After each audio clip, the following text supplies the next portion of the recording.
యేసుక్రీస్తు నామమునకి మహిమ కలుగును గాక. పరిశుద్ధ గ్రంథము నుండి 1వ దెస్సలోనికీయులకు రాసిన పత్రిక 5వ అధ్యాయము 5వ వచనాన్ని మనం చదువుకుందాం.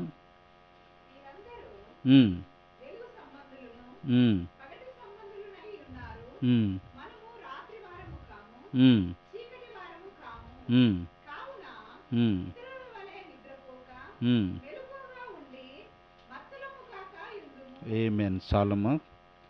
మరొకసారి నేను చదువుతున్నా, గట్టిగా జాగ్రత్తగా వినండి. 1వ దెస్సలోనికి రాసిన పత్రిక 5వ అధ్యాయము 5-6 వచనాలలో మనకి ఏమి రాయబడి ఉన్నదంటే, మీరందరూ వెలుగు సంబంధులను పగటి సంబంధులనై ఉన్నారు.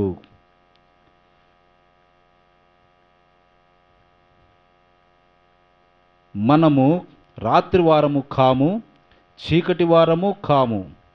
కావున ఇతరుల వలె నిద్రపోక మెలకుగా ఉండి మత్తులము కాక ఉందుము. ఆమేన్. దేవుడు తన పరిశుద్ధ వాక్యం దీవించును గాక. చిన్న ప్రార్థన చేసుకుందాం. ప్రేమమయుడా, దయామయుడా, నీకు వందనాలు, స్తుతులు, స్తోత్రాలు. చదవబడిన లేఖనం నీది తండ్రి. నీ పరిశుద్ధాత్మ ప్రేరణతోటి పౌలు భక్తుడైనా రాసినటువంటి లేఖనము నా తండ్రి. ఈ లేఖనాన్ని గొప్ప పరిశుద్ధాత్ముడుగా మీరు మా మధ్యలో ఉన్నారు, మాలో ఉన్నారు. ఈ లేఖనము తీసుకుని మాతో మాట్లాడుము నా తండ్రి. లేఖనము తెలియజేసినట్లుగా మేము చీకటి వారము కాము, మేము పగటి వారము, వెలుగు సంబంధులము. కాబట్టి మేము నిద్రపోక కాలము నెరిగి ఆ విధంగా మేము నడుచుకోవాలని వాక్యం మాకు తెలియజేస్తుంది. ఈ వాక్యమును తీసుకుని మాతో మాట్లాడమని, మమ్మల్ని ఉజ్జీవింప చేయమని, ఈ లేఖనం ప్రకారము నడుచుకొని జీవించే భాగ్యమును మాకు దయచేయమని నీకే ఈ లేఖనమును అప్పగించుకుంటూ యేసుక్రీస్తు నామమున స్తుతించి అడిగి ప్రార్థన చేయుచున్నాము. ఆమెన్. అందరం కూర్చుందాం బ్రదర్స్, కూర్చుందాం సిస్టర్స్.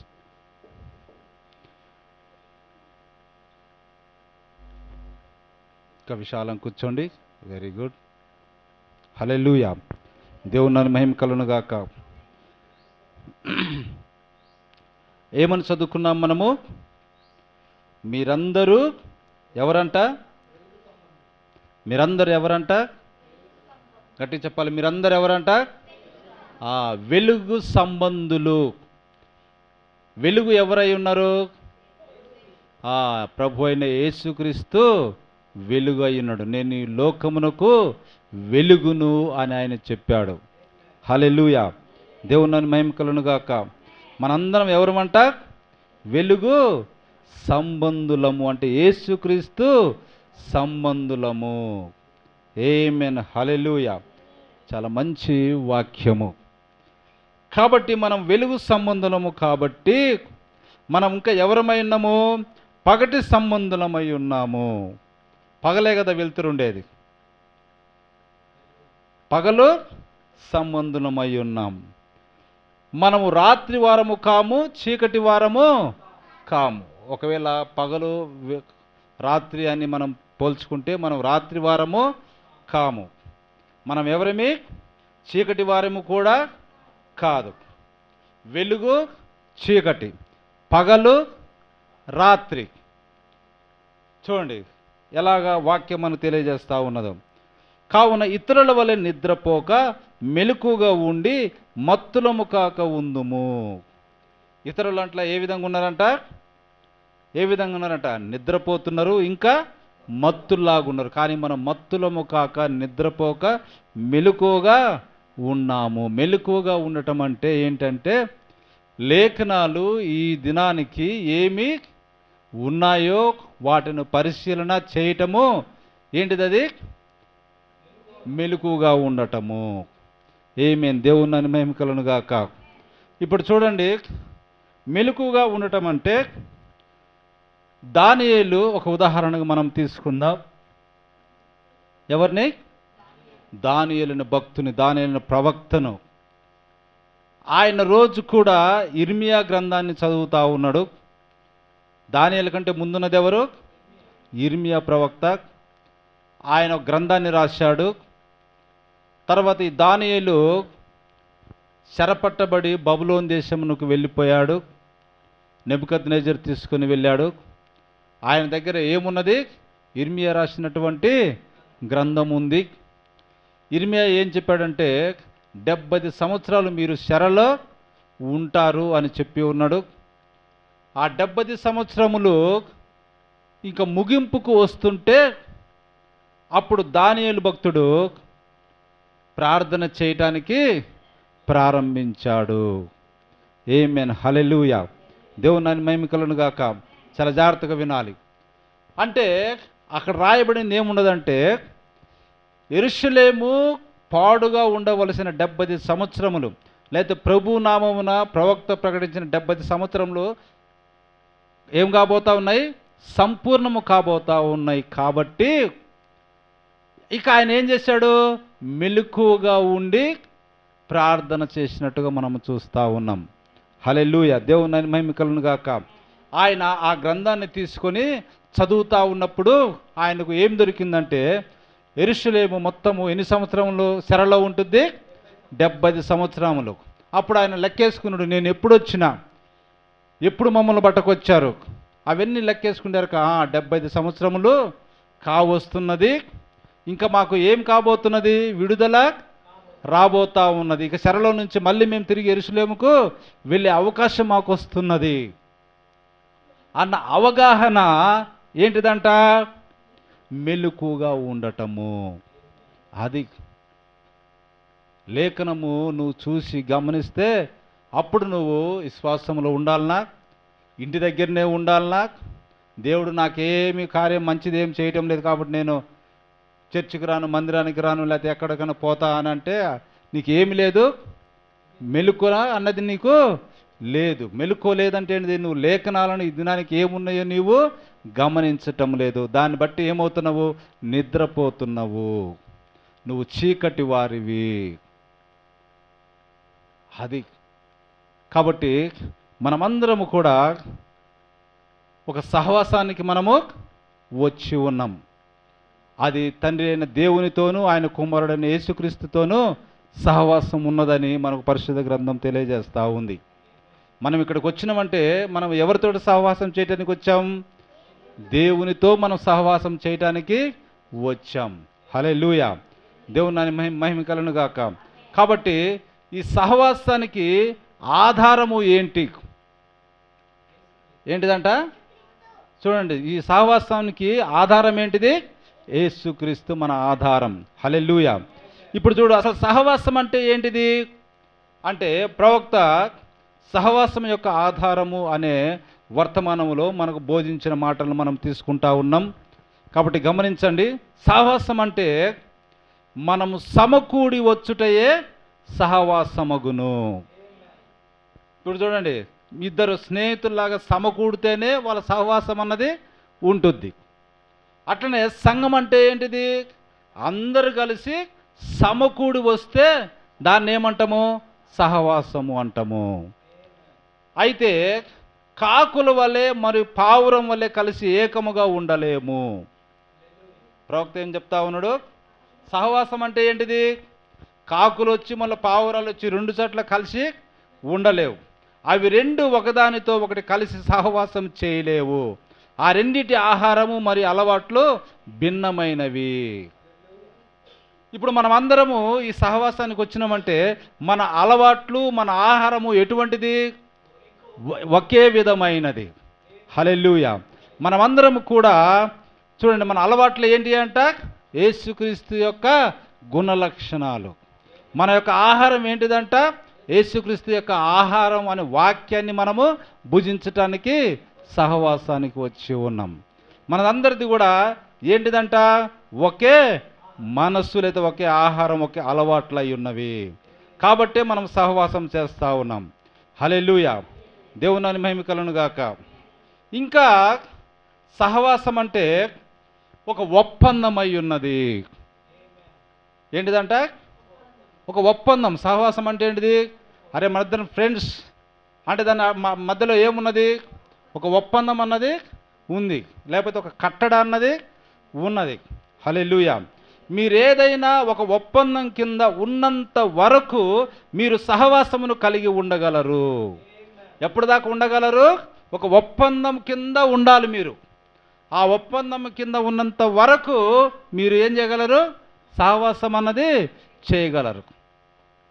ఇప్పుడు చూడండి, భార్యాభర్తలు ఏం ఒప్పందం ఉంది వారికి?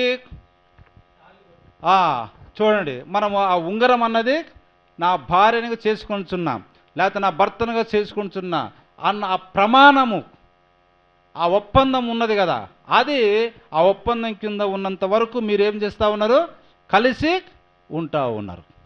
అదే మీ మధ్యలో ఆ ఒప్పందం లేదు అనుకో, మీరేం చేస్తారు? కలిసి సహవాసము చేయలేరు. కాబట్టి ఒప్పందం కింద ఉన్నంత వరకు మనము సహవాసము చేయగలం.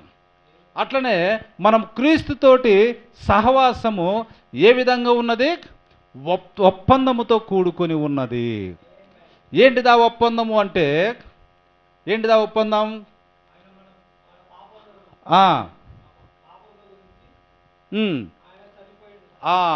రైట్. యేసు ప్రభువని ఆయన మరణించి మన పాపముల నిమిత్తము 3వ దినాన తిరిగి లేచాడని నీ నోటితో ఒప్పుకోవాలి. హల్లెలూయా. అలా మనం ఒప్పుకున్నాం. యేసే నా రక్షకుడు, యేసే నా విమోచకుడు, ఆయన నా పాపముల కొరకు భూమి మీద జన్మించిన దేవుడు, ఆయన కల్వరిలో తన రక్తమును చిందించి నా పాపమును కడిగివేయటానికే ఆ రక్త ప్రోక్షణను చేశాడు. ఆయన మృతి చెంది సమాధి చేయబడి నిజముగా 3వ దినాన పునరుద్ధానుడయ్యాడు, తద్వారా నాకు జీవమునిచ్చాడు అనేది మనం ఏం చేసుకున్నాము? ఒప్పందము చేసుకున్నాం. ప్రభుతోటి మనము ఈ ఒప్పందం కింద ఉన్నాం కాబట్టి మనం సహవాసము చేస్తూ ఉన్నాం. మన అందరం కూడా అటువంటి ఒప్పందం కిందనే సహవాసము ప్రభుతో చేస్తూ ఉన్నాం. హల్లెలూయా. మిగతా వారు ఆయనతో ఆ ఒప్పందము చేయలేదు కాబట్టి వాళ్ళు ఏం చేస్తూ ఉన్నారు? ఆయనతో సహవాసము చేయటం లేక. ఎవరైతే క్రీస్తుతోటి నా రక్షకుడు, ఆయన నా దేవుడు, ఆయన నా విమోచకుడు అని ఒప్పందం కలిగి ఉన్నారో వారందరూ కూడా క్రీస్తుతోటి ఏం చేస్తూ ఉన్నారు? సహవాసము కలిగి ఉన్నారు. హల్లెలూయా. దేవుని మహిమ కలుగును గాక. హల్లెలూయా. అలాగే చూడండి, మనిషి చాలా కాలము సహవాసం కలిగి ఉండినట్లు ఏది చేయుచున్నది? మనము సమకూడి వచ్చినట్లుగాను మరియు మనం ఒకరితో ఒకరు సహవాసం చేయనట్లుగా ఏది చేయుచున్నది? హల్లెలూయా. కరెక్ట్. చూడండి, చాలా కాలంగా సహవాసం కలిగి ఉన్నట్లు ఏది చేస్తున్నది? మనం సమకూడి వచ్చినట్లుగా మరి ఒకరితో ఒకరు సహవాసం చేయనట్లుగా ఏది చేస్తుందంటే, ఎట్లనగా అది ఒక రకమైన వంశావళి. ఇంకోటి ఏంటిదంట? ఇప్పుడు ఫస్ట్ ఒప్పందం. చూడండి, సమకూడి వస్తూ ఉన్నాం, సహవాసం అవుతూ ఉంది. ఇప్పుడు ఏంటిదంట? మళ్ళీ ఇంకోటి వంశావళి. ఇప్పుడు చూడండి, వంశావళిలో ఏముంటుంది? రక్త సంబంధం అన్నది ఉంటుంది. హల్లెలూయా. దేవుని మహిమ కలుగును గాక.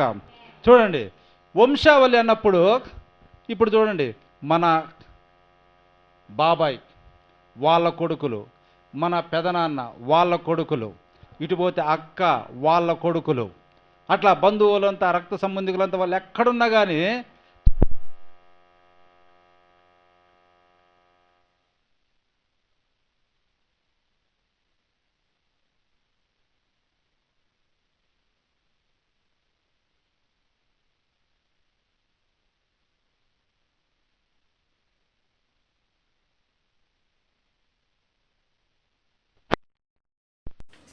హల్లెలూయా. చూడండి, వంశావళి అనేది ఒక సహవాసాన్ని తీసుకొని వస్తూ ఉన్నది. ఇప్పుడు నా అక్క రక్త సంబంధం కూడా మనం ఆమెతో ఏం చేస్తూ ఉన్నాము? సహవాసం చేస్తూ ఉన్నాం. నా తమ్ముడు, నా చెల్లి, చూడండి, లేకపోతే నా కొడుకు, నా కూతురు, లేకపోతే నా భర్త, చూడండి, ఇలాంటి ఒప్పందముతో కూడుకున్నటువంటిది. మరి ఇంకొకటి ఏంటిదంట? వంశావళితో కూడుకున్న స్వభావం నుండి వచ్చిన కార్యమై ఉన్నది. ఆమేన్. హల్లెలూయా. దేవుని మహిమ కలుగును గాక. అది మనిషిని ఏం చేస్తుందంటే చాలా కాలము సహవాసం ఉండులాగున చేస్తూ ఉన్నది. ఇప్పుడు పెళ్ళయి 50 సంవత్సరాలని కొంతమంది రాస్తూ ఉంటారు, 40 సంవత్సరాలు అయిందండి. ఈ 40 సంవత్సరాలు అంటే చాలా కాలం. ఈ చాలా కాలము వారిని ఒక సహవాసంలో ఉంచింది ఏంటిది? వారి మధ్యలో ఉన్నటువంటి ఒప్పందము. ఇప్పుడు పిల్లలకు తండ్రికి లేదా తల్లికి ఉన్నటువంటి ఒప్పందం ఏంటిది? వంశావళి. బంధుమిత్రులకు అందరికి ఉన్నటువంటి చాలా కాలం నుంచి ఏంటంటే, మా బంధువు వాడు ఎక్కడో దూరంగా పోయి, ఇప్పుడు నేను హైదరాబాద్కి వచ్చేసిన, మా బంధువులందరూ ఎక్కడో ఒక 300 కిలోమీటర్ల దూరంలో ఉన్నారు. రేపు నేను చనిపోతా, మా పిల్లలు పెద్దవాళ్ళు పెళ్లి చేసుకుంటారు. ఆ తర్వాత కూడా వాళ్ళకి ఏముంటుంది? వాళ్ళకు సంబంధం. ఏ సంబంధము? వంశావళి యొక్క రక్త సంబంధము ఉంటుంది. దేవుని మహిమ కలుగును గాక. అట్లనే క్రీస్తునందు మనకు చాలా కాలం, ఇప్పుడు 2025 సంవత్సరములు, 2025 సంవత్సరములు సంఘము చూడండి ఈ ఒప్పందాన్ని చాలా కాలం కలిగి ఉండటానికి కారణం ఏంటంటే ఆయన రక్తముతో కొనబడిన సంఘము. ఆమేన్, హల్లెలూయా. ఏంటంటే ఆయన రక్తముతో కొనబడిన సంఘము, ఆయన రక్తముతో కడగబడిన సంఘము. ఆయనతో ఒప్పందం మనము కలిగి ఉన్నాం కాబట్టి సంఘము పెంతెకొస్తు దినం నుంచి ఎప్పటి వరకు వస్తుంది? ఎత్తబడేంత వరకు ఈ సంఘం ఏమవుతా ఉంది? ఆయనతో సహవాసము కలిగి ఉంటా ఉంది చాలా కాలము. హల్లెలూయా. దేవుని మహిమ కలుగును గాక. ఇప్పుడు చూడండి, మానవుడు జనరల్గా తాను ఒక పాపినని అతడు అనుకున్నప్పుడు అతడు దేవుని దగ్గరికి వచ్చి, తండ్రి నేను ఒక పాపిని, నీవు నన్ను మన్నించవలనని నేను కోరుచున్నాను అని యాక్చువల్గా చెప్పాలి. కానీ ఈ దినము ప్రజలమైన మనం ఏం చేస్తున్నాము? ఆ విధంగా చెప్పుటలేదు. ఇప్పుడు చాలామంది ప్రజలు ప్రతి ఒక్కరు పాపులే, నీతిమంతుడు ఒక్కడును లేడు. ఇప్పుడు వారందరూ కూడా యాక్చువల్గా తండ్రి నేను ఒక పాపిని, నువ్వు నన్ను మన్నించు అని వాళ్ళు వచ్చి అడగాలి. కానీ చాలామంది ఆ విధంగా చెప్పుట లేదు మనకి. ఇప్పుడు చూడండి, అతడు దానిని చేయడు, ఆ విధంగా చేయటం లేదు. అయితే ఏ విధంగా చేయాలనుకుంటున్నాడంటే, ఈనాడు మానవుడు చేసిన విధంగానే ఆనాడు ఆదాము కూడా చేశాను. చూడండి, తనను ఎచ్చటో ఒక చోట పొదలో తనను మరుగు చేసుకొనెను. ఇప్పుడు ఆదాము చూడండి, ఇప్పుడు మానవుడు చూడండి, ఇప్పుడున్న మానవుడు చూడండి, ఇప్పుడున్న మనుషులు చూడండి. వాడు ఒక పాపిని వాడికి తెలుసు, వాడు చేస్తున్న పాప పనులు వాడికి తెలుసు. అయినా వాడు పాప క్షమాపణ కోసము దేవుని దగ్గరికి వచ్చి మొరపెట్టుట ఈనాడు ఎక్కువగా లేదు. అదేవిధంగా ఆనాడు ఆదాము ఏం చేశాడు? పాపం చేసినప్పుడు దేవుడు ఎక్కడున్నాడు? తండ్రి నేను పాపం చేసి నన్ను రక్షించాలని ఎదగటానికి ఆయన ఎదగకుండా ఏం చేశాడు? వెళ్ళి పొదలో దాచుకున్నట్టుగా మనం చూస్తా ఉన్నాం. ఇప్పుడు కూడా మానవుడు ఏం చేస్తా ఉన్నాడు? దేవుడి దగ్గర రాకుండా ఆ చీకటిలోనే దాచుకుంటా ఉన్నాడు. అంటే ఆ పాపంలోనే తనను కప్పి పెట్టుకుంటా ఉన్నాడు. ఇప్పుడు చూడండి, ఇప్పుడు సహవాసం కలిగి ఉండవలనని ఏది మానవుడిని వాంఛించినట్టు చేయుచున్నది. ఒక మానవుడికి, ఒక మనిషికి సహవాసం చేయాలా అన్న కోరిక ఏది చేస్తున్నది? కారణం ఏమనగా అతడు ఒకప్పుడు సహవాసము కలిగి ఉండెను. చూడండి, అసలు ఈ సహవాసం అన్నది ఎక్కడి నుంచి వచ్చింది? పుట్టుక ఎక్కడి నుంచి వచ్చింది? ఆ కోరిక ప్రతి ఒక్క మనిషిలో ఏ విధంగా వచ్చింది? ఇప్పుడు చూడండి, ఒంటరిగా ఎవ్వడు ఉండలేడు. ఎవరో ఒకరితోటి ఏం కావాలి? సహవాసం, జత అన్నది కంపల్సరీగా కావాలి. ఒకవేళ వాడు పెళ్లి చేసుకోకుండా ఉన్నవాడైనా కానీ ఏం చేస్తాడు? ఎవరో ఒక ఫ్రెండ్ అనేది కంపల్సరీగా ఉంటారు. ఆడవాళ్ళు పెళ్లి చేసుకోకపోయినా ఎవరో ఒక ఫ్రెండ్ అనేది ఒక వాళ్ళకు తోడుగా ఉంటారు. ఎందుకంటే మనిషి ఒంటరిగా జీవించలేడు. దేవుడే ఏం చేశాడు? మానవుడు ఒంటరిగా ఉండుట మంచిది కాదు అని ప్రభు చెప్పినాడు మనం చూస్తా ఉన్నాం. నరుడు ఒంటరిగా ఉండుట మంచిది కాదు. కాబట్టి ఒంటరిగా ఉండలేడు. కాబట్టి ఏం చేశాడు దేవుడు? ఆదాముకు ఒక సాటి అయిన సహాయము లేకపోతే సహవాసం చేయడానికి అవ్వను తీసుకొచ్చినట్టుగా మనం చూస్తా ఉన్నాం. హల్లెలూయా, దేవుని నామమునకు మహిమ కలుగును గాక. ఆ తర్వాత చూడండి, ఆ సహవాసం అన్నది దేవునితో సహవాసం కలిగి ఉండెను. మొట్టమొదటిగా ఏంటంటే మానవుడు ఒకప్పుడు సహవాసము కలిగి ఉండెను. ఆ సహవాసము ఎవరితో ఉన్నది? దేవునితో కలిగి ఉండెను. ఆమేన్, హల్లెలూయా.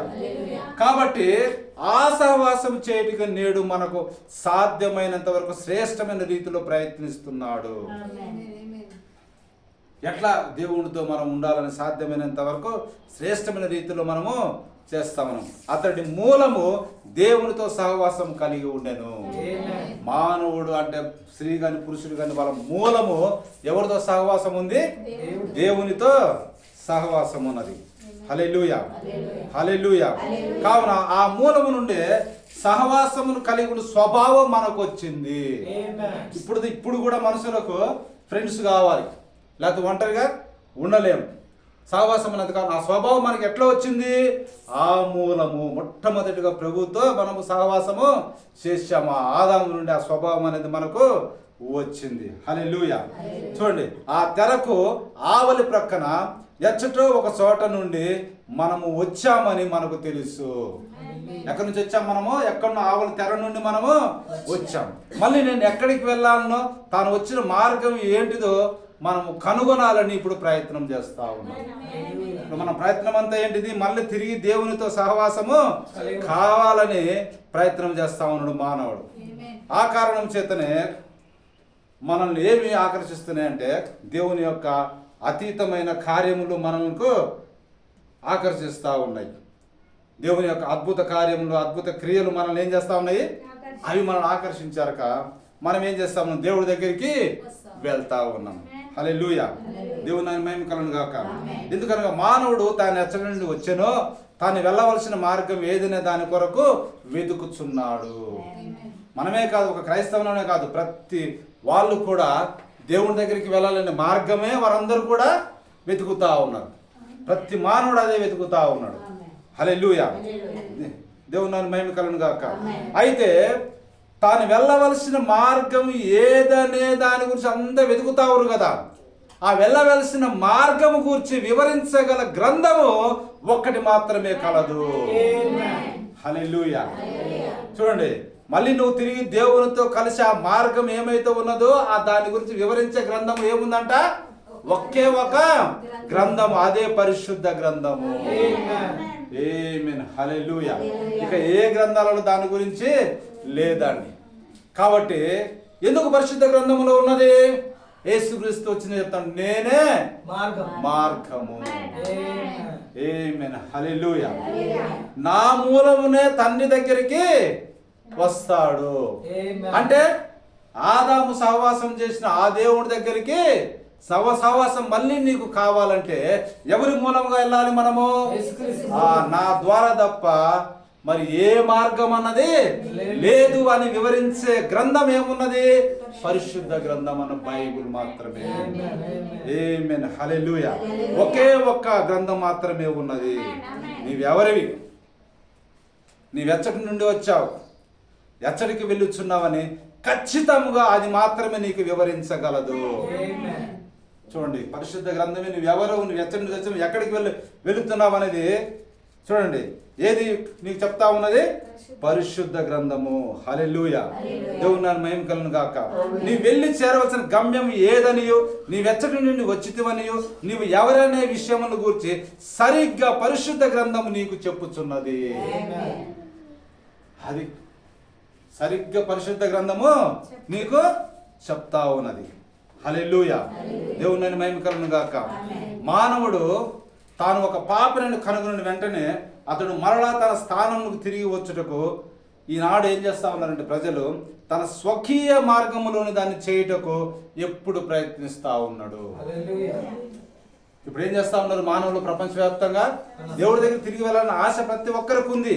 అయితే వాళ్ళు ఏం చేస్తున్నారంటే వారి వారి మార్గములలోనే, అంటే స్వకీయ మార్గములలోనే దేవుణ్ణి కలుసుకోవాలని వారు చూస్తూ ఉన్నారు. అయితే తన స్వకీయ మార్గంలోని తిరిగి వచ్చుటకు అతడు ప్రయత్నించడం వలన అందువలన అతడు పూర్తిగా నశించిపోయాను. తన సొంత మార్గముతోటి దేవుని కలుసుకోవడానికి వీలు లేక వారు ఏమైపోతా ఉన్నారంట, పూర్తిగా నశించిపోతా ఉన్నారు. ఇప్పుడు చూడండి, అలా సొంతంగా వాళ్ళు ప్రయత్నించినప్పుడల్లా యేసుక్రీస్తు ఏం చెప్పాడు, నేనే మార్గం. ఇక్కడ ఉన్నది తిరిగి పరలోకానికి వెళ్ళవలసిన మార్గము ఇక్కడ ఉంటే దీన్ని కాదని వారు ఎంత సొంత ప్రయత్నాలు చేయడం వల్ల వారు పూర్తిగా నశించి పోతా ఉన్నారు. ఇప్పుడు చూడండి, ఒక ఉదాహరణ ఇస్తా ఉన్నాడు. ఒక చిరుతపులి తనపై ఉన్న మచ్చలను నాకుచూ ఎట్లు పోగొట్టుకోలేదు. చూడండి, చిరుతపులికి ఏముంటాయి, శరీరం అంతా మచ్చలు ఉంటాయి. చూడండి, అది అరే నల్ల నల్లగా అక్కడక్కడ కనపడతా ఉన్నాయి, దాన్ని నాకేస్తే అవి పోతాయనుకొని అది ఒకవేళ నాకటం మొదలుపెట్టింది అనుకో, అది నాకుంటా ఉంటుంది కదా. అట్లా నాకుంటా ఉంటే ఆ మచ్చలు పోతాయా? పోవు. చూడండి, ఎట్లు పోగొట్టుకోలేదో అదే విధంగానే మనలను మనం రక్షించుకోలేము. మానవుడు ఏంటిదంటే మనల్ని మనం రక్షించుకోవడానికి వీలు లేదు. చూడండి, ఆ చిరుతపులి తన మచ్చల మీద నాకినప్పుడు అవి ఇంకా స్పష్టంగా కనిపించును. నాకుంటే ఏమవుతుంది, దాని మీద ఉన్న దుమ్ము ధూళి అంతా పోయి ఏమవుతుంది, స్పష్టంగా ఇంకా కనపడతాయి. కాబట్టి నీ సొంత మార్గంలో నువ్వు వెళ్ళాలనుకుంటే నువ్వు ఇంకా స్పష్టంగా నశించిపోతావు తప్ప దాన్ని నువ్వు ఏమాత్రమో పోగొట్టుకోలేవు. కాబట్టి అతడు తన వంశావళి యొక్క స్వభావం అని చూపించుచున్నాడు. తాను వచ్చిన మార్గమును కనుగొనుటకు అతను ప్రయత్నించను. తను వచ్చిన మార్గమును కనుగొనుటకై ఇప్పటికీ అతడు అదే తీరును అవలంబించుచు ప్రయత్నించుచున్నాడు. చూడండి, ఆదాము ఆ అంజురుపాకులతో కప్పుటానికి లేదా మరుగు చేసడానికి మొట్టమొదటిలో ప్రయత్నించాడు. అదే విధంగా ఈనాడు కూడా మానవుడు ఏం చేస్తా ఉన్నాడు, ఏదో ఒకటి కప్పుకోవాలని మాత్రమే చూస్తా ఉన్నాడు, కానీ దేవుని మార్గంలోనికి వాళ్ళు రావటం లేదు. ఇప్పుడు చూడండి, ఏం కప్పుకుంటా ఉన్నారంటే ఇప్పుడు మతం అనేది కూడా కప్పుకొనుట యగును. వాళ్ళు ఏం చేస్తా ఉన్నారు, ఆదాము ఏం చేసిండు, ఆ దినము ఒక ఆకును అడ్డంగా కప్పుకున్నాడు, తన సిగ్గు కనపడకుండా తన పాపం కనపడకుండా ఉండాలన్నట్టుగా. ఈనాడు కూడా మానవుడు ఏం చేస్తా ఉన్నాడు, అదే కప్పుకొనుట అన్నదే చేస్తా ఉన్నాడు. అది ఏ రూపంలో ఉన్నది, మతము అనే రూపంలో ఉన్నది. కాబట్టి ప్రతి ఒక్కరూ ఇది మా మతం, ఈ మతం ద్వారా మేము ఏం అవుతా ఉన్నాం, దేవుణ్ణి కలుసుకొని సహవాసం చేయగలం. ఇది మా మతం, ఈ మతం ద్వారా మేము దేవుని కలుసుకొని మేము సహవాసము చేయగలం. ఇది మా మతం, మా మార్గం ఇట్లా చూపిస్తాం, మేము ఈ మార్గంలో వెళ్తాం. ఇది వాళ్ళ స్వకీయమైన మార్గాలు. ఆ స్వకీయమైన మార్గాల్లో వాళ్ళు వెళ్ళటం వల్ల వాళ్ళు పూర్తిగా ఏమవుతున్నారంట, నశించిపోతున్నారు. హల్లెలూయా, దేవుని మహిమ కలుగును గాక. కాబట్టి ఇప్పుడు మతం అనేది కూడా కప్పుకొనుట యగును. కావున అది కప్పుకొనుట యగునని మనం ఎరుగుదుము. మొదటిగా అతడు తనను తాను కప్పుకొనుటకు ప్రయత్నించాడు. ఆదాము ఏం చేశాడు, మొదటిగా తనను తాను కప్పుకుని అతను కొన్ని అంజూరపు ఆకులు తీసుకొని కచ్చడములు చేసుకున్నాను. తాను చేసిన కార్యం వలన ఏ ప్రయోజనం లేదని ఆదాము కనుగొనెను. తర్వాత దేవుడు వచ్చి ఏం చేశాడు, చూడండి, దేవుడు ఏం చేశాడు, ఆ కచ్చడములు నీకేమాత్రము పనికి అప్పుడు అదాన్ని. Praise the lord. చూడండి, మనకు ఆ కట్టడములు ఏమవుతున్నాయంట, అది ఏమాత్రము పనికి రావటంలే, దాని వలన ఏ ప్రయోజనం లేదని ఆదాము కనుగొనెను. హల్లెలూయా, దేవుని మహిమ కలుగును గాక. దేవుని యొక్క సముఖమునందు అతని యొక్క చేతి క్రియలను దేవుడు ఖండించెను. దేవుడు ఏం చేశాడు, దేవుని యొక్క సముఖమందు ఆదాము తన సొంత చేతుల ద్వారా చేసుకున్న దాన్ని దేవుడు ఖండించాడు. అది కుదరదు, నీ ఆకులు కప్పుకోవటానికి వీలు లేదు. హల్లెలూయా, తన యొక్క స్వకీయ క్రియ అతనికి ఉపయోగపడలేదు. దేవుని మహిమ కలుగును గాక. చూడండి, ఇంకా మానవుడు ఎల్లప్పుడూ అదే విధంగా ప్రయత్నిస్తూ ఉన్నాడు.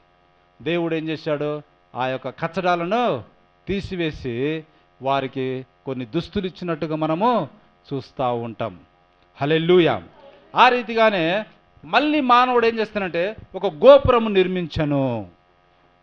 ఏం చేస్తా ఉన్నాడు, ఒక గోపురాన్ని నిర్మిస్తాడు. ఎటువంటి వరదలకైనను మరి ఎలాంటి వినాశనకైనా తప్పించుకొని నిలబడగల గోపురమును నిర్మించి మరి తద్వారా తాను వచ్చిన మార్గమును కనుగొని దేవుని యొద్దకు వెళ్ళే విధముగా అతడు గొప్ప బాబేలు గోపురం నిర్మించుటకు ప్రయత్నించను. మళ్ళీ ఏం చేశాడు మానవుడు? మళ్ళీ అరే వరదల వల్ల మన పూర్వీకులు నోవాహు టైంలో చనిపోయారు, ఇక్కడ మనం అలా చనిపోకుండా ఇప్పుడు మనం ఏం చేద్దాము, మనం మంచి ఇల్లు కట్టుకొని ఎత్తైన గోపురం కట్టుకొని ఆ వరదలకు తట్టుకునే విధంగా మనము ఎత్తైంది కట్టుకొని మళ్ళీ మనం దేవుణ్ణి కలుసుకునే బ్రతికి ఉందాము అని వారు ప్లాను చేసినారు. అది వారి సొంత మార్గము. చూడండి, తాను వచ్చిన మార్గం కనుక దేవుని ఎదుకు వెళ్ళే విధంగా అతడు గొప్ప బాబెలు గోపురం నిర్మించడానికి ప్రయత్నించాను, దానిని దేవుడు ఖండించాను. ఆమేన్, హల్లెలూయా. దాన్ని కూడా దేవుడు ఏం చేశాడు? ఆ పని చేసిన వారి భాషలను తారుమారు చేయటం వలన ఆ గోపురం నిర్మించు పని నిలిపివేయబడినది. హల్లెలూయా, దేవుని మహిమ కలుగును గాక. కాబట్టి మానవుడు తన స్వకీయ మార్గమున ఆ మార్గమును కనుగొనుటకు ప్రయత్నించి ప్రతిసారి అతడు విఫలమయ్యను. కాబట్టి ఈ మిగతా మతము కప్పుకున్న వారన్ని ప్రయత్నములు కూడా ఏమైపోతా ఉన్నాయంట? విఫలమైపోతాయి తప్ప అవి సక్సెస్ అన్నవి కావు. ఆ మార్గములో ఏ యొక్క దేవుని కలుసుకునే మార్గం అనేది ఏమీ లేదు. చూడండి, మానవుడు తన స్వకీయ మార్గమున ఆ మార్గమును కనుగొనకు ప్రయత్నించి ప్రతిసారి అతడు ఏమైతా ఉన్నాడంట? విఫలమవుతూనే ఉన్నాడు, కానీ సక్సెస్ కాలే. అట్లు మానవుడు తనకున్న సహవాసం కోల్పోయిన పిదప అతడు ఒక దేశ దిమ్మరిగా మారిపోయి తన పొట్ట కూటి కోసం ఇచ్చటి నుండి అచ్చటి కట్ట ఇచ్చటికి తిరుగుచూ ఉన్నాడు. కానీ ఇప్పుడు పొట్ట కూటి కోసం అతడు దేశ దిమ్మరిగా తిరుగుతుండట చాలా ఘోరమైన విషయము. ఆమేన్, హల్లెలూయా. కాబట్టి అతనిని సంరక్షించుచు, అతన్ని కాపాడుచు, అతనిని నడిపించుచు, అతనికి మార్గము చూపుచు, అతనిని పోషించుచు, అతనికి వస్త్రములు ధరింపజేయుచు, అతని పట్ల శ్రద్ధ వహించుచు తనను ప్రేమించే ఒక తండ్రి ఇప్పుడు వారికి లేడు. మానవుడికి ఏమైపోయాడు? చూడండి, వారి సొంత ప్రయత్నం చేయటం వల్ల ఇవన్నీ కూడా వారికి ఏమీ దొరకటంలే. కాబట్టి అతడు ఆ మార్గమును ఎట్లు కోల్పోయానో మరలా అదే విధంగా దానిని పొందుకున్నట్టుకు బదులుగా తన స్వకీయ మార్గమును దానిని కనుగొనుటకు అతను ప్రయత్నిస్తున్నాడు. ఆమేన్.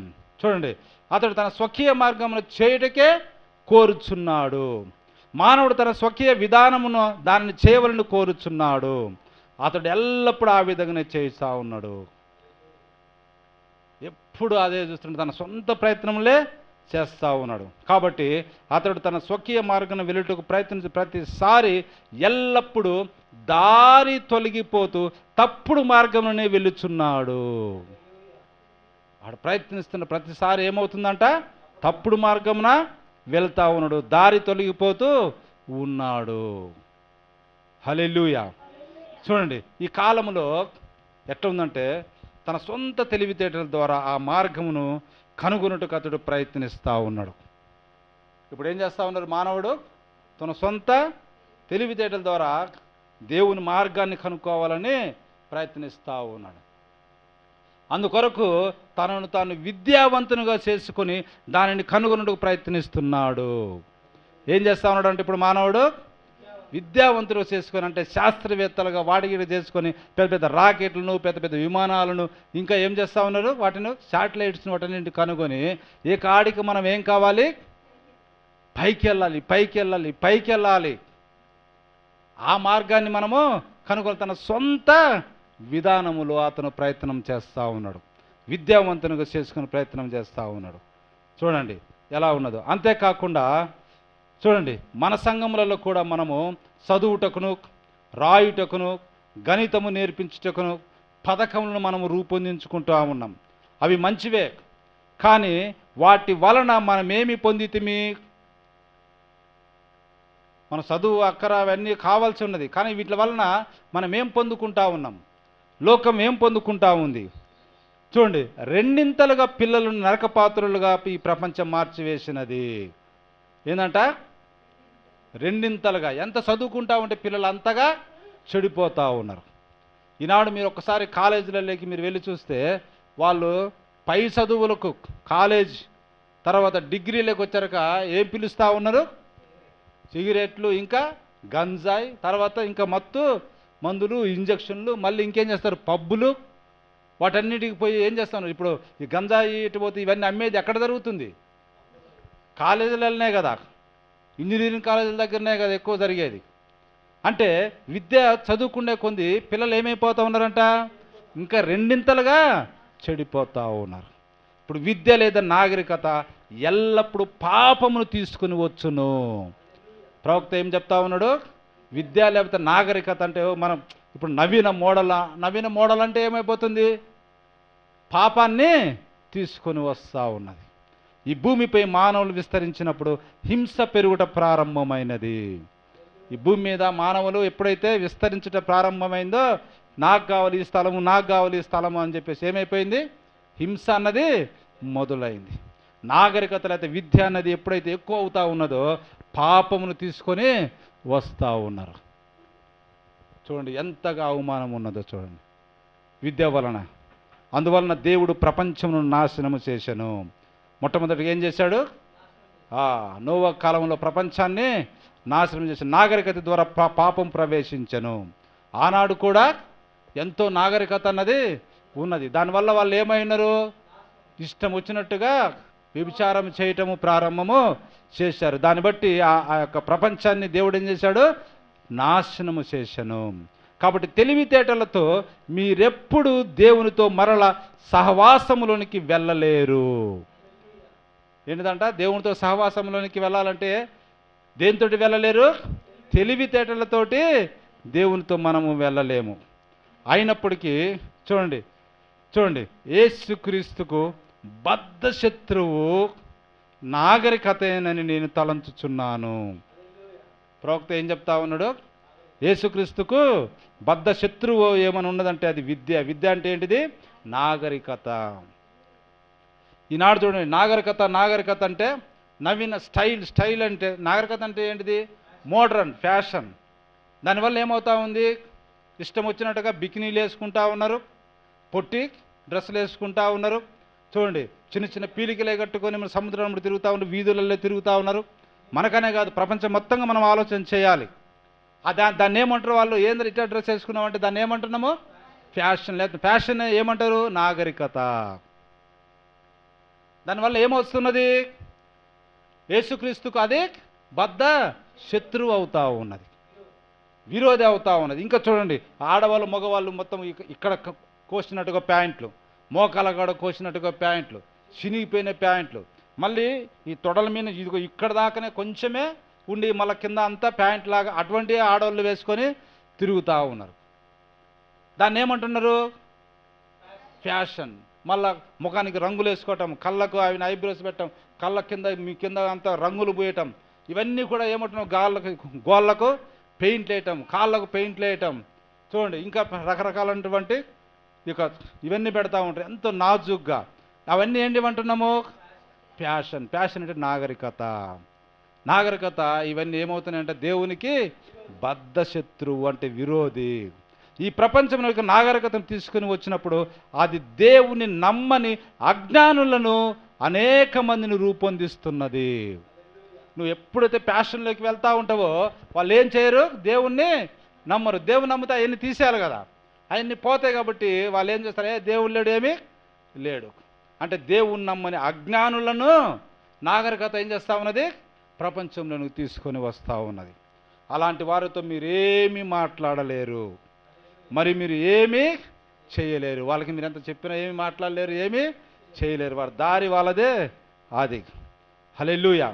కాబట్టి ఎచ్చటైతే అధికమైన విద్యాభ్యాసం చేసిన జనులు ఉంటారో అచ్చట అధికమైన నేరములు ఉండును. ఏంటంట, అధికమైన నేరాలు ఎక్కడుంటాయంట, సామాన్య ప్రజల మధ్య అధికమైన నేరాలు ఉండవు. ఎక్కడైతే విద్యావంతులు ఉంటారో వాళ్ళ మధ్యలో ఏమున్నదంట, అధికమైన నేరాలు ఉన్నాయి. ఇప్పుడు చూడండి కంప్యూటర్ సైన్స్ అంటే, కంప్యూటర్ చదవటం అంటే అధికమైన విద్య. మన వాళ్ళు ఏమనుకున్నారు, అరే పిన్ను చెప్పి ఏటీఎంలలో మనం సులభంగా డబ్బులు సంపాదించు, యూపీఐ కొట్టేసి సులభంగా డబ్బులు పంపించవచ్చు, సులభంగా డబ్బులు తీసుకోవచ్చు అనుకున్నారు. కానీ ఈ అధికమైన విద్య వలన ఏమైంది,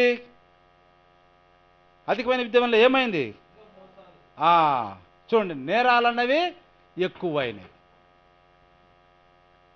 ఇప్పుడు రోజు పేపర్లు చూస్తే ఒక్కొక్క రోజుకు కొన్ని 100 కోట్లు దోసుకుంటా ఉన్నారంట. కేవలం ఆన్లైన్లో అవి ఇవన్నీ పంపించి ఇది అని చెప్పేసి కొన్ని వందల కోట్లు దోసుకుంటా ఉన్నారు. అంటే ఏమైంది? అధికమైన విద్య వలన ఏమైపోతున్నది? నేరాలు ఎక్కువైనాయి. వాడు ఆ యొక్క కంప్యూటర్లో నిష్ణాతుడయ్యి నీకు కొన్ని లింకులు పంపించావు, ఓటీపీ అని చెప్పు, అదని ఇదని ఏదో రకంగా డబ్బులు కొట్టేస్తూనే ఉన్నారు. అధికమైన విద్య గల చోట అధికమైన నేరాలు ఉన్నవి. మరి విద్య అనేది మానవుని యొక్క ఆత్మరక్షణకు అడ్డుబండగానే ఉన్నది. లేకపోతే నాగరికత అన్నది మానవుని యొక్క ఆత్మరక్షణకు అడ్డుబండగా ఉన్నది. ఎందుకంటే నువ్వు నాగరికతలోనికి వెళ్ళినప్పుడు ఈ లోక సంబంధంగా నువ్వు జీవించటము ప్రారంభిస్తావు. అప్పుడు నీ ఆత్మకు అడ్డుబండగా ఈ నాగరికత అన్నది ఉంటా ఉన్నది. కాబట్టి విద్య ఎంతవరకు ఉండాలో అంతవరకు ఉంటేనే బాగుండును. ఉండాలి, కానీ ఎంతవరకు ఉండాలనో అంతవరకే ఉండాలి. కానీ అది రక్షణను ఎన్నటికీ ఇవ్వజాలదు. ఏంటిదంట? రక్షణను విద్య ఎన్నటికీ ఇవ్వజాలదు. కాబట్టి మరలా క్రీస్తు వద్దకు వెళ్ళుటకు మానవుడు విద్య ద్వారా ప్రయత్నించుట గాలితో పోరాడు సమానమగును. విద్యతోటి నేను దేవుని దగ్గరికి పోతా లేకపోతే క్రీస్తు దగ్గరికి వెళ్తానంటే అది ఎటువంటి పోరాటం అంట? గాలితో పోరాటం. గాలితో నువ్వు ఎంత పోరాటం చేస్తావు, నువ్వు గెలుస్తావా? హల్లెలూయా. అతడు విద్యతో దాన్ని సాధించలేడు, దానిని అతడు చేయలేడు. అతడు విఫలమగుడు చేత ఇప్పుడు వారు సహవాసం ద్వారా ప్రజలను సమకూర్చవాలని ప్రయత్నిస్తూ ఉన్నారు. ఇప్పుడు ఏం చేస్తూ ఉన్నారు? ఇక విద్య ద్వారా వాడతారా మనము ప్రజలను సమకూర్చలేమని ఇప్పుడు ప్రపంచవ్యాప్తంగా ఏం ఆలోచిస్తూ ఉన్నారంటే మనం ఒక సంస్థను స్థాపించుదాము. ఏమంటారు ప్రపంచంలో ఉన్న ప్రజలు? ఇప్పుడు ఒక సంస్థను మనం స్థాపించుదాం, తద్వారా ప్రజలను మనము సహవాసంలోనికి తీసుకొని వద్దాం. ఒక ఏకమత్వం అనేది మనము తీసుకొని వద్దాం, ఒక ఒప్పందంలోకి మనము తీసుకొని వస్తాం. మీరు గమనించినట్లయితే నిన్ననే అనుకుంటాను, నిన్ననో మొన్ననో ఏం జరిగింది? 2 రాష్ట్రాలలో కమ్మవారి సహవాసం అని ఒకటి పెట్టి ఉన్నారు. ఏం పెట్టి ఉన్నారు? కమ్మవారి సహవాసం అని. దానిలోకి ఈయన కూడా పోయినట్టుగా ఉన్నాడు, మన రేవంత్ రెడ్డి కూడా.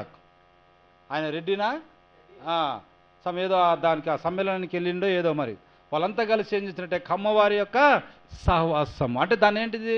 ఒక సంస్థ. మన యొక్క క్యాస్ట్ వాళ్ళందరం కలిసి మనం ఏం చేద్దాం? ఒక సంఘంగా మనము ఉందాం, ఒక సహవాసంలోనికి మనము వద్దాం. అది నాకు మొన్ననే జరిగింది. మన హైదరాబాద్లో దాని మీటింగ్ పెట్టారు వాళ్ళు.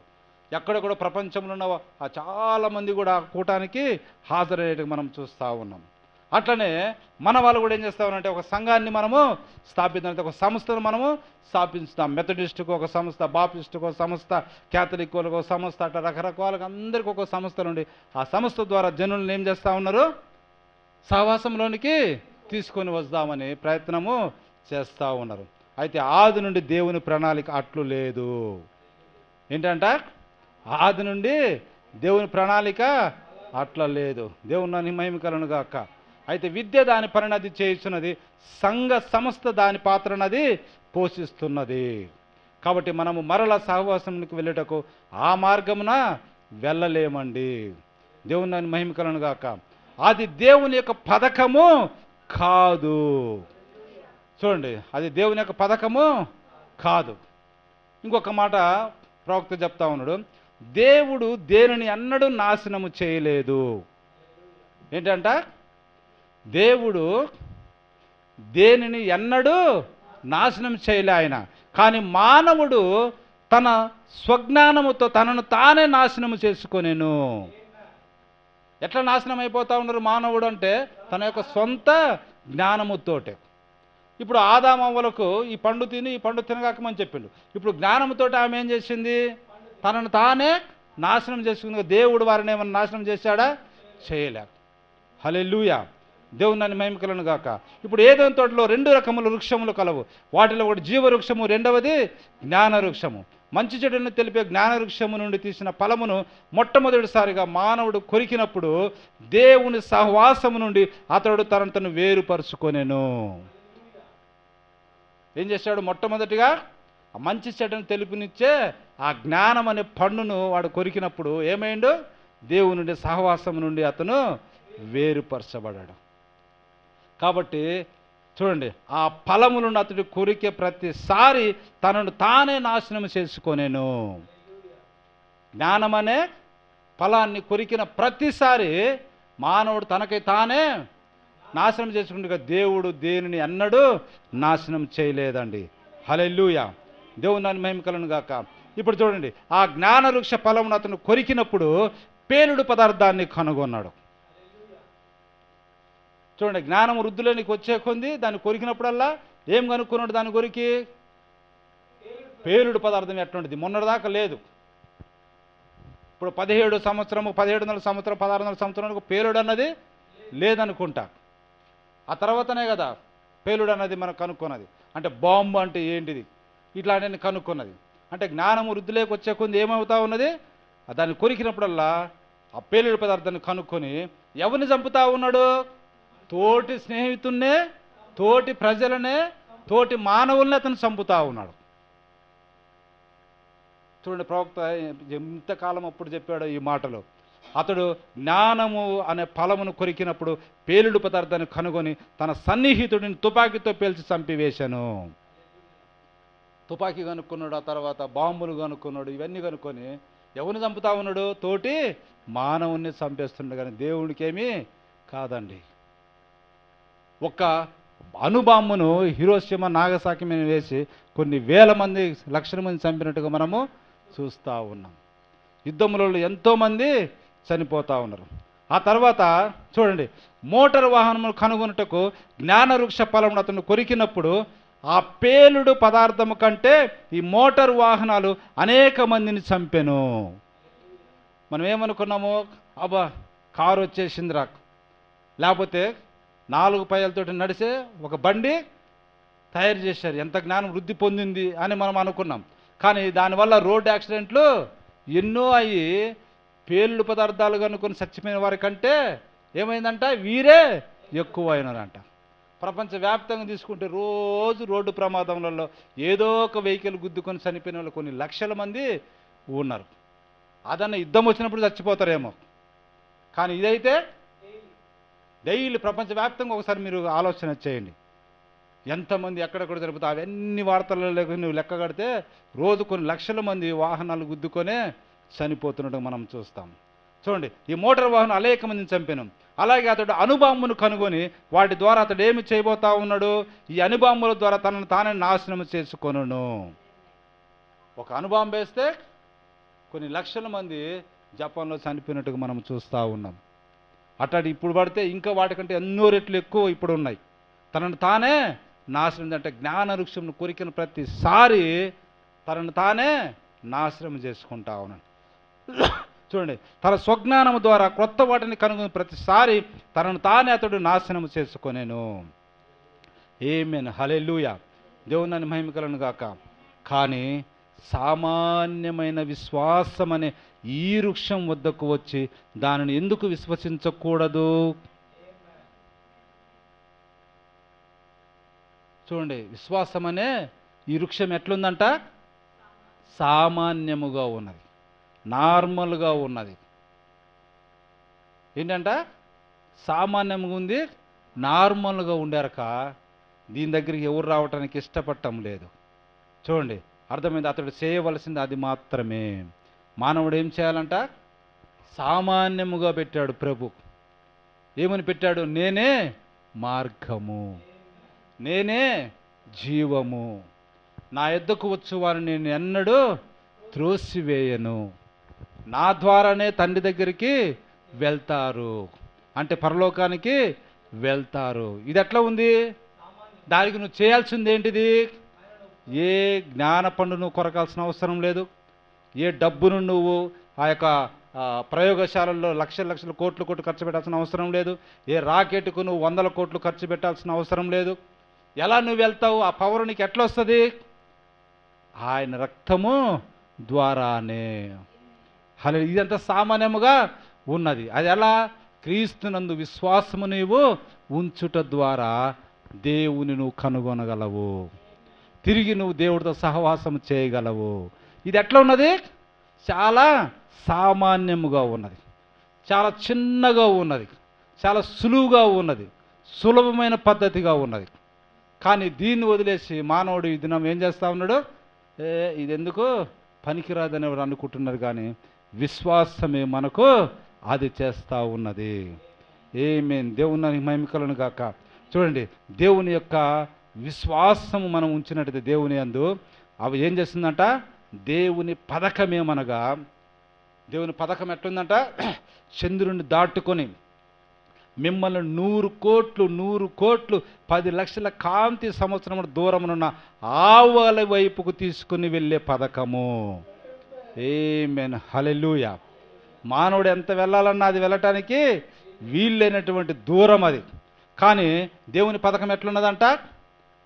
కొన్ని కోట్ల సంవత్సరాలు ప్రయాణం చేసిన అన్ని కిలోమీటర్లు ఉన్న అవకలికి నిన్ను తీసుకుని పోయే పథకము. హల్లెలూయా. ఆ మార్గం ఎలాగూ మాకు తెలుసునంటే నేనే మార్గము. ఆమేన్. హల్లెలూయా. చూడండి, యేసుక్రీస్తు ఆ మార్గములు వెళ్ళి మహామహుని కుడి పార్శ్వముందు ఆసీనుడై ఉన్నాడని మనం చూస్తాం. ఆయన పరలోకములకు చేర్చుకోబడినని మనము చూస్తూ ఉన్నాం. కాబట్టి ఆయన యందు మనం ఉంటే మనము కూడా ఎక్కడికి వెళతాము? హల్లెలూయా. దేవుని మహిమ కలుగును గాక.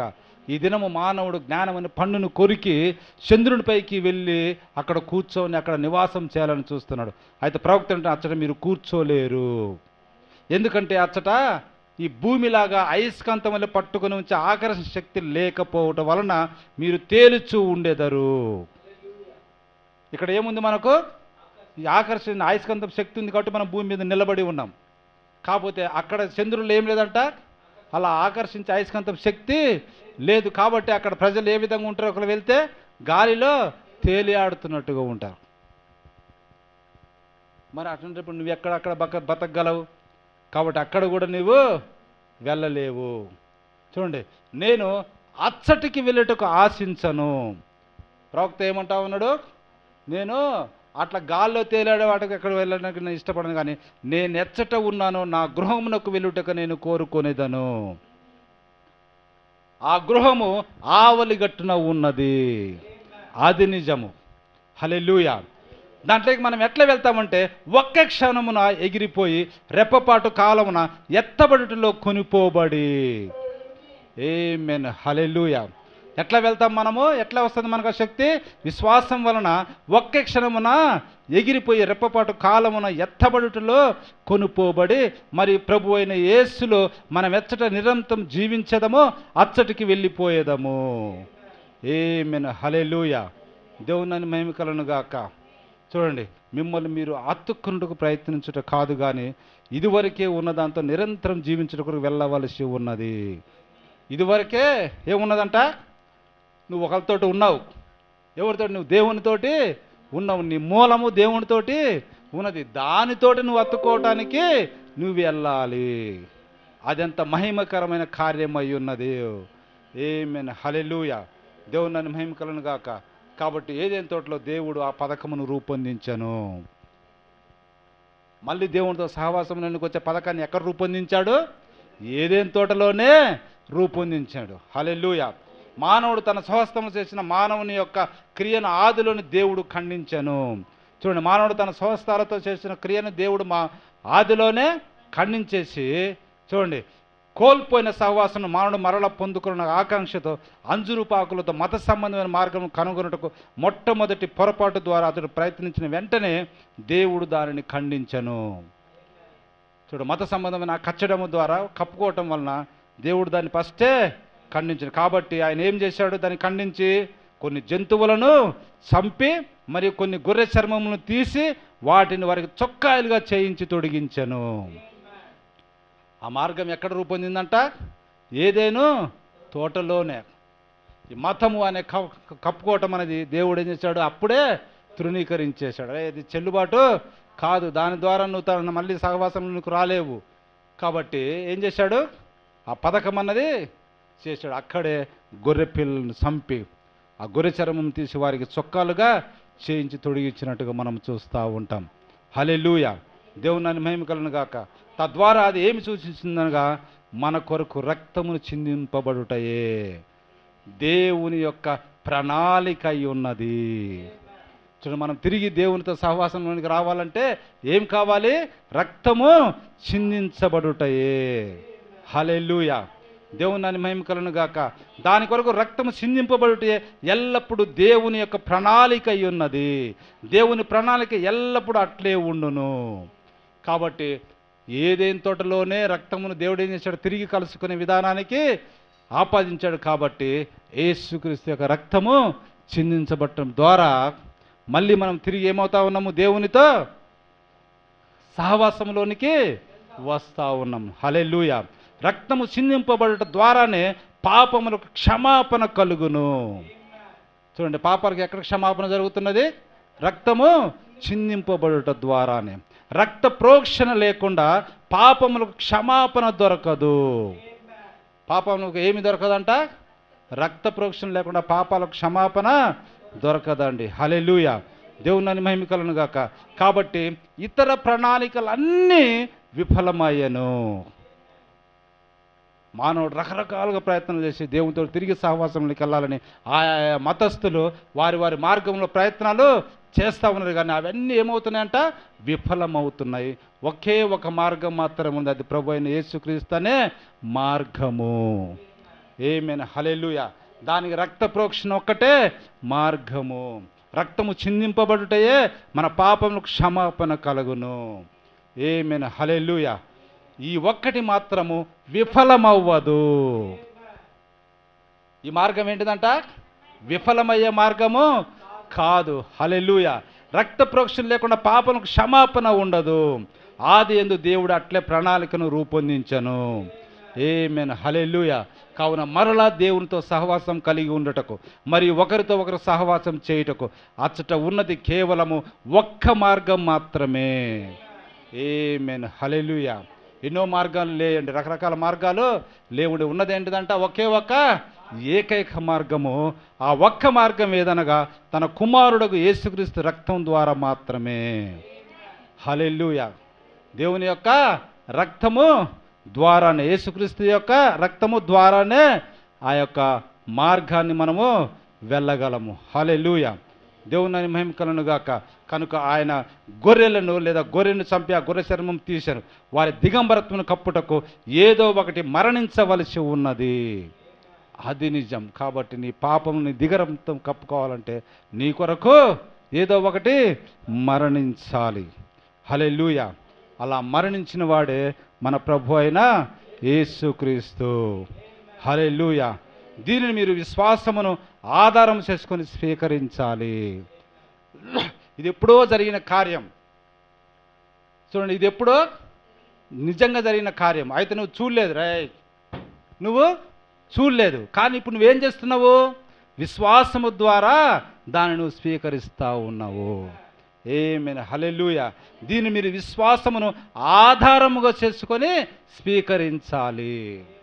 ఇప్పుడు నాకు తెలవదు ప్రభు ఆ కార్యం చేసినట్టు, నేను కళ్ళారు చూడలే, అయినా నేను నమ్ముతున్నా. ఎట్లా నమ్ముతున్నా?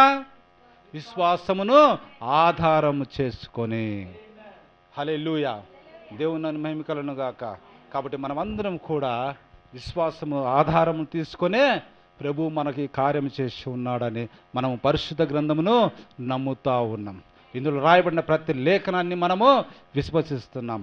అది సత్యమని మనము నమ్ముతా ఉన్నాం. చూడండి, యేసుక్రీస్తు నిజంగా నా కొరకు శిలువలో మరణించి సమాధి చేయబడి తిరిగి మూడో దినాన పునరుద్ధానుడయ్యాడని మనం నోటితో మనము ఒప్పుకొని హృదయంలో దాన్ని ఏం చేస్తూ ఉన్నాము? విశ్వాసం ఆధారంగా స్వీకరిస్తూ ఉన్నాము, దాన్ని అంగీకరిస్తూ ఉన్నాము. హల్లెలూయా, దేవుని మహిమ కలుగును గాక. ఎందుకనగా మీ కొరకు ఏదో ఒకటి మరణించింది. అదే మీరు సహవాసము చేయుటకు సహవాసము తీసుకుని వచ్చుచున్నది. ఏం చేస్తా ఉన్నది? మీ కొరకు ఒకటి మరణించి మిమ్మల్ని సహవాసంలోనికి తీసుకొని వస్తూ ఉన్నది. కాబట్టి ఆయన కుమారుడైన యేసుక్రీస్తు రక్తము దేవునితో మనల్ని ఏం చేస్తూ ఉన్నది? సహవాసంలోనికి తీసుకొని వస్తూ ఉన్నది. కాబట్టి దేవునితో మనం సహవాసము కలిగి ఉండాలని ఈ దినాన ప్రవక్త మనకు చెప్తా ఉన్నాడు. కాబట్టి సహవాసమునకు ఆధారము ఏంటిదంట? విశ్వాసము. తర్వాత ఇంకోటి ఏంటిదంట? సమకూడి వచ్చుటకు ఒక ఒప్పందము. ఇంకొకటి ఏంటిదంట? సహవాసం చేయటానికి ఇంకొకటి వంశావళి లేదా రక్త సంబంధము. యేసుక్రీస్తు మన రక్త సంబంధి అయినాడు. ఆయన మన విమోచకుడైనాడు, మన బంధువుడగు విమోచకుడు. ఆమేన్. దేవుని మహిమ కలుగును గాక. దేవుడు తన పరిశుద్ధ వాక్యం దీవించును గాక.